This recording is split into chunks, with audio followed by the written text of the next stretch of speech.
Hello everyone, চলে এসেছি আমি আজকে লাঞ্চের মেনু নিয়ে। ভাত, হ্যাঁ, সাদা ভাত।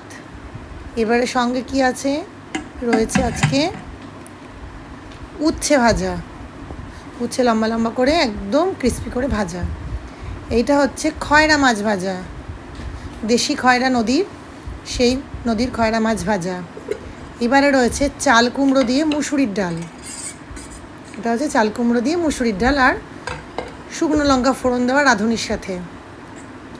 এটা হচ্ছে কাঁঠালের আঁটি দিয়ে ওলের ডাঁটা, এটা আমাদের খুব ফেভারিট একটা মেনু, প্রায় পারলে রোজই হয়। এইবারে রয়েছে ওই খয়রা মাছটা দিয়েই কালো জিরে ফোড়ন দিয়ে প্লেন লঙ্কা কাটার ঝোল উইদাউট এনি মশলা। এই হলো আজকে আমাদের দুপুরের প্রচণ্ড রকমের সিম্পল একটা মেনু। যদি আমার চ্যানেল আপনাদের ভালো লেগে থাকে, অবশ্যই আমার চ্যানেলটিকে সাবস্ক্রাইব করে বাজিয়ে